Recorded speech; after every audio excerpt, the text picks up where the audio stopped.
Bendiciones, qué gusto estar nuevamente de este lado, de este medio para compartir con ustedes el tema de esta semana. Y el tema de esta semana es resolviendo conflictos. Para eso yo le voy a invitar que leamos dos porciones de la palabra que serán nuestra base. La primera está en Efesios 4 y verso 26. Dice la palabra: enójense, pero no transgredan. No se ponga el sol sobre su enojo. Luego, en Colosenses 3, dice la palabra, verso 13: soportándose unos a otros y perdonándose unos a otros. Y si alguno tiene algo contra su prójimo, de la manera que el Señor los perdonó, así también ustedes deben perdonar. Resolver conflictos debiera ser una de las tareas más sencillas en un matrimonio. Pero resulta que no tenemos la voluntad de hacer borrón y cuenta nueva. Es muy fácil recibir y aceptar esa clase de perdón de parte de Dios, pero nos cuesta darla. Aquí viene a mi mente la parábola de aquel hombre que le es perdonada una deuda grande y resulta que él sale a la calle y toma del cuello al que le debe una décima parte de lo que a él le acababan de perdonar. Entonces, hay personas que tienden a guardar las cosas que le lastiman, que les molestan, las guardan. Creen que son perdonadores, que no pasa nada, que son personas maduras, pero en el fondo está guardada la molestia. ¿Por qué? Porque no se ha tratado. Entonces, tratar de resolver un conflicto actual, pero con cosas guardadas del pasado, va a resultar no en una conversación ni en una discusión, va a resultar en un pleito muy fuerte. Porque va a ir escalando el enojo, sumándole lo actual, va a ir escalando ese enojo, esa herida o esa molestia no expresada en su momento, va a ir escalando de tal manera que el conflicto va a ser mayor. Si yo quiero resolver un conflicto, primero tengo que aplicar lo que dice Colosenses 13, perdonar. Y la mayor parte del tiempo nos toca perdonar sin que nos pidan perdón. Pero ¿por qué se hacen los conflictos tan profundos? Porque no tenemos el valor de expresar nuestro mal sentir o nuestra incomodidad por hechos o palabras o gestos o actitudes que nos incomodan, que lastiman o que confunden. Tenemos la mala costumbre, el mal hábito, los seres humanos en general, de no expresar exactamente lo que queremos, de no asegurarnos que la otra persona nos entienda, capte nuestra idea. Hablamos porque nosotros nos entendemos, casi siempre. Hablamos porque las ideas están en nuestra cabeza, pero no somos efectivos transmitiéndolas. Entonces encontramos con los hijos, con los padres, con la familia política y principalmente con el cónyuge, encontramos que tenemos cosas guardadas y tenemos que sentarnos a conversar de un conflicto actual, pero traemos arrastrando ese bagaje, esa maleta de pasado no perdonado. Y quizá alguien pueda decirme, ¿cómo lo voy a perdonar si no me ha pedido perdón? ¿Sabe una cosa? El perdón que yo puedo dar no debe depender de si me piden o no me piden perdón. El perdón que yo puedo dar depende de la obediencia a la palabra de Dios. Y luego, en lo humano o en lo personal, porque a mí me conviene tener limpio mi corazón. Porque si yo tuviera guardadas cosas del pasado, de lo que me hicieron algunas personas, y viene a mi mente también un ejemplo muy impresionante. En una ocasión acompañé a mi esposo a una cita médica y había unas galletas que me pidieron que me las comiera, pero había que pagarlas. Y cuando yo tomé el paquetito, en la parte de atrás había una viñeta con un verso bíblico y el teléfono de la persona que hacía las galletas.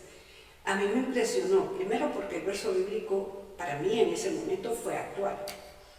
Acto seguido, pues me comí las galletas y al salir marqué el número y me contestó una señora muy agradable. Y le dije, mire, quiero agradecerle por ese verso bíblico, le quiero testificar que fue de bendición para mi vida, qué hermosa idea la que ha tenido, que el Señor la prospere. Bueno, corta la historia, nos conocimos, empezó a congregar con nosotros, una mujer dulce, amable, cariñosa. Y un día me dice, con usted aprendí a amar el nombre María Elena, porque hubo una persona con su nombre que me robó todo lo que yo tenía y no soportaba ni escuchar el nombre. Pero al conocerme a mí, ella decidió perdonar al nombre. Y claro, perdonó a la persona, porque al conocer a Jesús de manera individual, personal, íntima, Él nos dice, perdonen, para que su Padre los perdone. Es en donde yo le digo, nos conviene, para vivir en paz y para poder resolver las cosas que van surgiendo en el camino, porque van a seguir surgiendo, de manera sana, saludable, sin tener algo acumulado, una cuenta, un cochinito lleno de pasado, en donde sacamos moneda por moneda y cada moneda es más amarga. Si mi paso por la vida de esta hermana preciosa fue solo para que ella amara mi nombre y por eso fuera liberada perdonando a aquella otra María Elena, qué bueno, caminamos juntas varios años, luego ella emigró, pero estoy convencida que si nos volvemos a ver, va a haber la misma comunión, porque perdonó el nombre a aquella persona que se llamaba como yo. Entonces no podemos sentarnos a querer resolver un conflicto actual con la bolsa de pasado, de asuntos pendientes que le podamos tener a nuestra pareja o a uno de nuestros hijos o a nuestros padres o a nuestros suegros, cuñados, cualquier persona con la que tengamos interacción, principalmente los que son familiares, los más cercanos. Tenemos que sentarnos a resolver el conflicto actual, pero sin enojo, porque con enojo no se puede, porque no hay una voluntad hacia resolver, sino hay una voluntad hacia discutir, reclamar. Ese es el error que cometemos muchas veces de ir a pedirle perdón a una persona. A mí me ha tocado de este lado, mire, quiero pedirle perdón porque yo estaba enojada con usted, porque hizo esto y esto y esto y esto. Y yo termino como que soy perilla de boxeador, toda ton, porque me quisieron pedir perdón, pero realmente fue un reclamo, ¿no?, disfrazado de perdón. La persona necesitaba sacar todo su enojo y lo disfrazó de perdón. Claro, yo puedo perdonar, ya le expliqué por qué, no es que sea muy buena, creo que tengo chispa, entonces si me conviene, no importa a quién no le convenga, si me conviene, si con eso agrado a Dios, lo voy a hacer, aunque la persona haya pretendido herirme, lastimarme y lo haya logrado, yo tengo a dónde ir y he decidido tener mi corazón sin ningún depósito amargo, porque la palabra del Señor tiene que llenar todos mis espacios. Entonces, el problema es cuando al enojarnos nos vamos a dormir con el enojo y al día siguiente sucede que la persona que nos lastimó, que pues tiene que ser el que duerme a nuestro lado o nuestros hijos, amanecen cantando, silbando, buenos días, ¿cómo amaneciste? ¡Ay, qué bonita te ves! Y el enojo está ahí adentro. Pero si tengo la mala costumbre de solo guardarlo, me va a ir amargando. Porque voy a decir qué barbaridad, lo que me dijo, lo que me hizo, cómo actuó, y ahora amanece como que nada. En ese momento yo puedo pensar, no puedo seguir con este enojo guardado, lo tengo que sacar. Es como algo descompuesto, algo podrido. No lo tendríamos en la mesa de noche, no lo tendríamos debajo de la cama, no lo tendríamos ni siquiera en el refrigerador. Cualquier mal olor uno busca la razón, la raíz y se deshace de eso. Pero no hacemos eso con el enojo. Lo mejor es no irse a dormir hasta estar el asunto solventado. No le aconsejo que discuta de noche, solo se estorba el sueño y no se logra nada. Pero le aconsejo que decida perdonar desde antes de dormirse, para que mañana usted pueda solventar el conflicto y expresar lo que le dolió para que no baje al corazón, porque luego del corazón va a brotar a la boca. Y entonces tenemos que aplicar Colosenses 3, que dice, soportándose unos a otros. ¿Sabe el Señor que muchas veces de manera mutua tenemos que soportarnos? Él a mí, yo a él, mis hijos a mí, yo a ellos. Pero eso no significa que dejemos de amarnos, que dejemos de ser familia. Ese es un conflicto que se da en las iglesias, pero no se puede hacer nada porque la otra persona no quiso solventar el conflicto. Solo se enojó, hizo caras largas y dio la vuelta y se fue. Y dejó 1000 preguntas sin respuestas. Pero aún ahí yo he aprendido, no me quiso hablar, no quiso solventarlo, no le interesaba solventarlo, paso la página. Porque si no, no puedo amar a las ovejas que llegan más adelante. Y perdonándose unos a otros, perdonándose. Mire, solo es porque Dios lo pide. Y cuando usted y yo logramos hacer eso, nuestro corazón se siente liviano, se siente tranquilo, se siente que se puede llenar de la presencia del Señor, que no hay un ayer, a menos que sea para dar gracias por lo que vivimos, por lo que aprendimos y por lo que hemos sido amados desde siempre. Todo esto es por amor al Dios que nos creó con el propósito de que fuéramos sus hijos. No se duerma con el enojo, deséchelo antes de dormir, para que al día siguiente, con un corazón nuevo, como una nueva criatura, usted pueda felizmente arreglar una discusión, una diferencia, resolver esos conflictos para que no se hagan largos, resolverlos y perdonar. No hacer tan histórico el asunto, porque se vuelve tedioso y se vuelve doloroso y se vuelve amargo. Y lo que buscamos en estas reuniones es tener un matrimonio saludable. Se puede, si nuestra guía, nuestra balanza y nuestra base es la palabra de Dios y su consejo. Que el Señor siga bendiciendo su vida y su determinación de vivir y convivir en un matrimonio saludable. Hasta la próxima. Hablar del perdón es bastante complicado.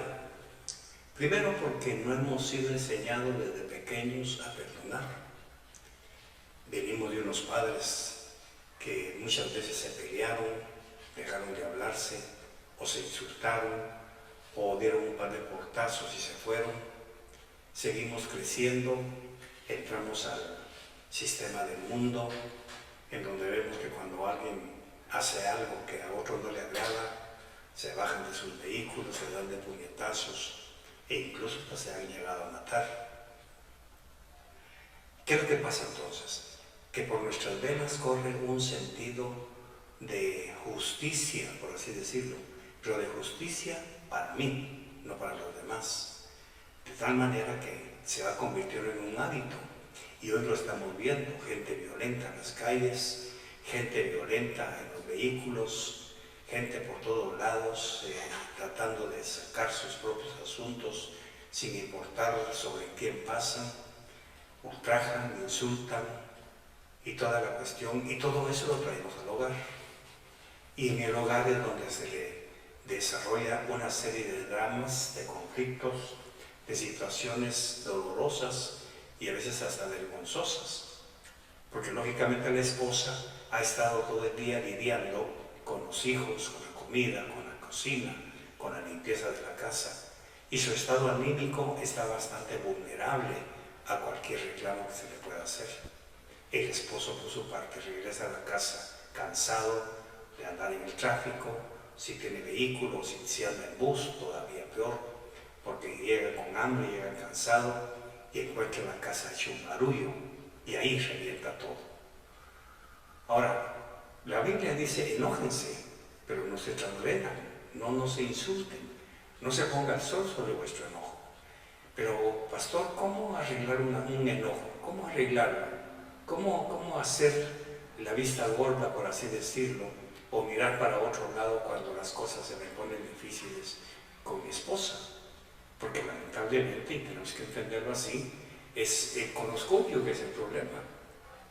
Pero la mayoría de matrimonios arreglan sus asuntos golpeando a los hijos. Es el lado de la pita más delgada, ¿verdad? Como dicen que el hilo se rompe por la parte más delgada. Entonces son los hijos los que pagan muchas veces las consecuencias de esos problemas no resueltos en el matrimonio. Todo se deriva a que hemos sido enseñados a reclamar nuestros derechos y no ver el derecho de los demás. Aunque somos cristianos, creemos en Dios, vamos a la iglesia, incluso podemos predicar un par de mensajes, pero en nuestro fuero interno existe siempre ese principio de que yo tengo la razón en todo. Y yo he tenido que aprender en carne propia que no siempre tengo la razón en todo. Sin embargo, también he aprendido lo que dice la palabra, que puedo enojarme, pero no tengo por qué transgredir, que no tengo por qué insultar ni hacer sentir mal a mi esposa. El enojo es parte de las emociones que Dios dejó con nosotros. Por ejemplo, alguien habla mal de Jesús, me brota un enojo contra esa persona porque está blasfemando el nombre de mi Dios. Es un enojo positivo, pero no me autoriza a ir a golpearle al otro la boca y cerrársela y decir un par de palabras insultantes y ofensivas. Eso no me autoriza. Enojarme también cuando veo el pecado que me asedia, que me persigue y a veces me vence. Enojarme, ¿por qué fui tan débil? ¿Por qué caí? ¿Por qué hice eso? ¿Cómo fue posible que lo haya hecho? Sin embargo, cuando se trata de una relación interpersonal, ya la cosa cambia. Colosenses dice: soportándose unos a otros y perdonándose unos a otros. Yo creo que la clave para todo esto, primero, es internalizar que tanto mi esposa como yo somos dos personas diferentes, que los dos vemos las cosas de diferente manera, son dos ópticas diferentes. Ella lo ve desde un ángulo y yo lo veo desde el otro. Entonces, cuando surgen esas discrepancias, cuando surgen esas cosas que nos ponen en desacuerdo, lo mejor es esperar un momento, hacer un apartado del tiempo en la casa y luego, cuando ya todo esté calmado, platicar, hablar sobre el problema, hablar sobre el asunto, pero con calma, tratando de encontrar una respuesta. ¿Cómo debía haber hablado? ¿Qué fue lo que te ofendió? ¿Por qué te ofendiste con lo que dije? ¿Qué es lo qué fue lo que dije que te molestó? Para poder ir aprendiendo poco a poco que el enojo no tiene por qué salir hecho un puñetazo, un grito, un insulto o un portazo. El enojo no tiene por qué salir de esa forma. En algún momento, cuando yo tuve mis problemas cardíacos en Guatemala, un doctor me dijo: mire, señor Rocher, cuando se enoje, rompa un plato, pégale a la pared, dele una patada a la puerta, pero desahóguese. Claro, ese es un consejo humanista. Eso es lo que aconseja el mundo. O sea, está enojado, desquítese, pegue una patada al carro o una llanta, o rompa un plato, desahóguese. El problema es que si le pego a la puerta, si le pego a un plato, el día de mañana le puedo pegar a mi esposa, o viceversa. Quiere decir que el consejo del mundo no es el correcto. En cambio, la palabra tiene el consejo perfecto, porque dice soportándose unos a otros y perdonándose unos a otros, y si alguno tiene algo contra su prójimo, de la manera que el Señor los perdonó, así también ustedes deben perdonar. Ahí está la clave. Si ustedes ven, los dos puntos de vista son equidistantes. En la sociología, la biología y todo eso de la ciencia enseñan que si usted está enojado, pues que se desquite, que haga algo, que se desahogue, que pegue un puñetazo, un grito o una patada. Eso dice el pensamiento humanista. Pero cuando nos vamos al otro lado, al otro extremo, ¿qué dice Jesús? Sencillamente es esto: si Jesús me perdonó a mí, sin que yo lo mereciera, y Él ya no se vuelve a acordar de mis pecados, ¿por qué yo no puedo hacer eso con mi esposa? ¿Por qué no puedo hacerlo con los que me ofenden? ¿Por qué tengo que estar machacando constantemente? ¿Te acuerdas lo que me hiciste? ¿Te acuerdas lo que me hiciste? Y ya va una, van dos, van tres, van cuatro. Y entonces, ¿por qué es eso? Porque lógicamente, como buenos seres humanos, nos olvidamos del perdón de Jesús para nosotros. Esa es la clave de poder perdonar. O sea, el perdón hay que trabajarlo, pero no trabajarlo sencillamente hacia otros. Primero tengo que trabajar en mi propio corazón, convencerme que si Jesús me perdonó a mí, eso me capacita para perdonar a otros, especialmente a mi pareja. Entonces, cuando yo veo las cosas de esa manera, cualquier ofensa que yo pueda recibir consciente o inconscientemente de mi esposa, tengo la capacidad de perdonar, porque yo ya fui perdonado. Esto me enseña y me lleva a otro nivel. Los perdonados por Cristo tienen la herramienta para perdonar a quienes les ofenden, porque yo fui perdonado. Entonces, la única escuela de pensamiento que rige esta situación del enojo es la palabra de Dios. Por eso yo estoy convencido que en la Biblia están todas las respuestas que necesitamos para la conducta humana. Es ahí donde encuentro cómo perdonar, porque yo fui perdonado. Es ahí donde yo encuentro cómo bendecir, porque he sido bendecido. Jesús lo dijo, ejemplo les he dado. Entonces, cuando yo veo a Jesús recibiendo bofetones, escupitajos en la carga de la cruz, los latigazos, y lo veo en la cruz diciéndole, Padre, perdónanos, porque no saben lo que hacen, eso me da una bofetada, si usted lo permite, a mi orgullo machista, a mi cultura de hombre, ¿por qué no voy a hacer yo lo mismo si Él me está enseñando, Padre, perdónanos? ¿Por qué no saben lo que hacen? Bajo esta premisa, no importa lo que le estén haciendo, usted es capaz de perdonar. No importa lo que su esposo o lo que su esposa le acaba de hacer, usted tiene la capacidad de perdonar.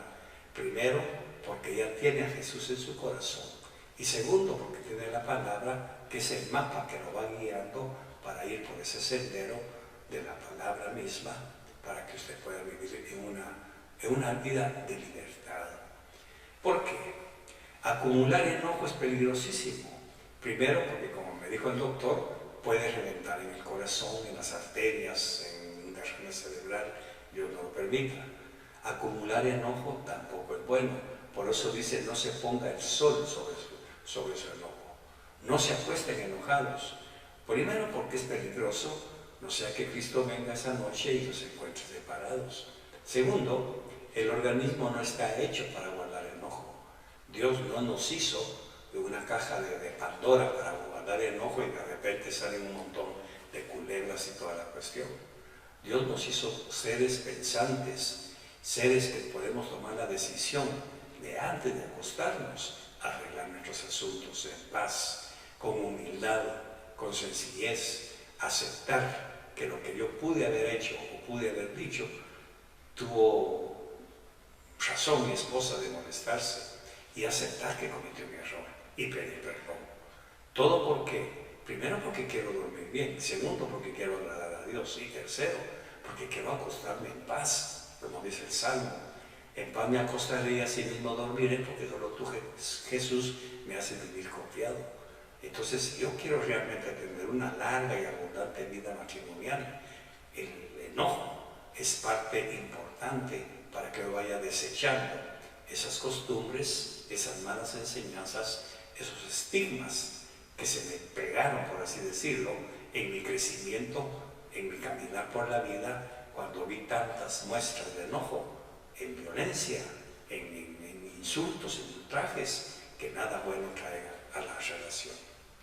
Un matrimonio sano, un matrimonio vigoroso, limpio, no perfecto, pero sí sano, de acuerdo a los parámetros de la palabra de Dios, están basados en un perdón constante.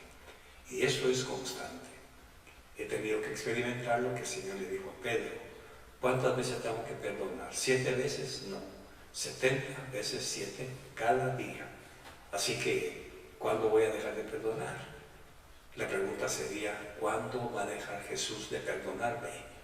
Si usted encuentra respuesta a esa pregunta, usted tiene la respuesta también para su vida. ¿Cuándo Jesús se va a cansar de perdonar de sus pecados? Ese es el parámetro para que usted deje de perdonar a su esposa o a su esposo por las cosas que suceden en el diario vivir. Recuerde que el matrimonio no es una línea recta. El matrimonio no es un punto A al punto B. El matrimonio es una ondulación constante.